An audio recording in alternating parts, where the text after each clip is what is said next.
You know, when I started contemplating marriage, the Lord asked me, what is the purpose of marriage? And the thoughts of the things that were taught began to run through my mind. You know, we hear things like, marry who you love. It's about happiness. Make sure you are happy. And all of these are very beautiful. But the Lord said to me, he said, does marriage sit on these things? Because you can be happy with somebody that is not going in the direction of your destiny, if you have not found your destiny. Because the things that make men happy are strange. The things that make men happy, they are strange. And God began to give me some secret things that I've never heard preached anywhere. You know, he told me the first purpose of marriage is to give you the privilege to be conformed to the image of God. He said that is why you will not find who you want to marry on the street. You will walk on that person. You will cultivate that person. And while you are cultivating that person, yourself will be cultivated in the process. So you may be looking for a woman that is patient. Meanwhile, her impatience is what will help you to learn temperance and endurance. So when God points at your wife may not have patience. So if you are looking for marriage to be happy, and you think happiness is about patience, you will miss your wife. Because the idea is that you will be conformed to the image of Christ.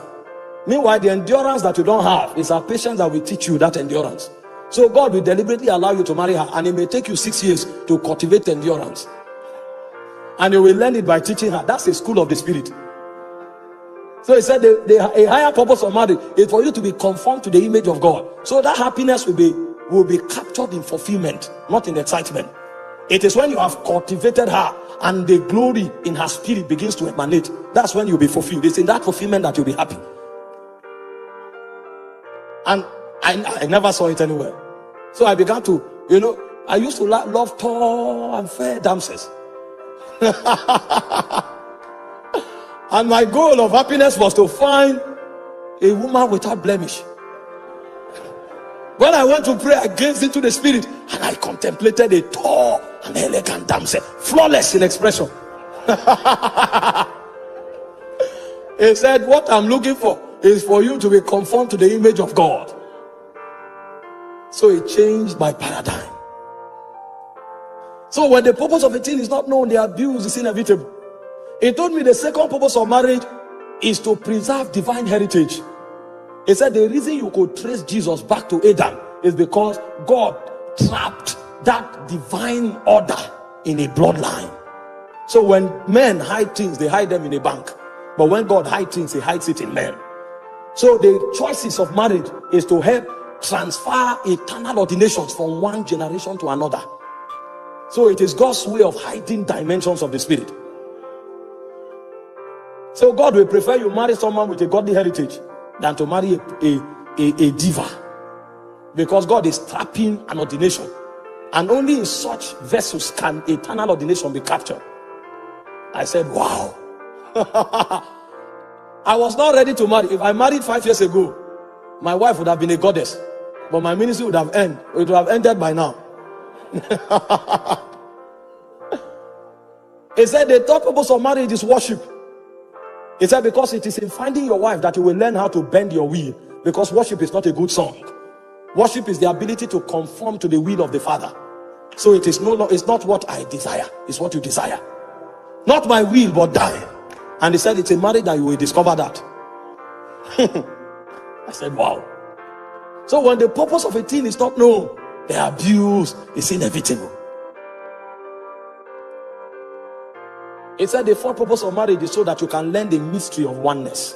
That's the mystery that holds the Godhead together. The Father, the Son, and the Spirit. The ability to live and become one. And that was why he said, for the woman, love is submission. And they say for the man, love is sacrifice. So everything the woman has, she relinquishes it. And it looks as if she's vulnerable. And then everything the man has, he commands the man to lavish it on the woman. So at the end of the day, nobody owns nothing. And as they grow on that corridor, a point comes, the woman is lost in the man and the man is lost in the woman. So the mystery of divinity can be manifested in their home. So when you step into their family become heaven on earth. Because God dwells there. You know, when you come on the altar, you can coordinate yourself. You can't do that with your wife. Your wife knows you. So when you are trying to act wise, they will say this man is a hypocrite. I know. And when you look at the face of the woman, you can tell who that man is. When oneness is achieved, alignment is achieved. So that man, his communication frequency with his wife will become heightened.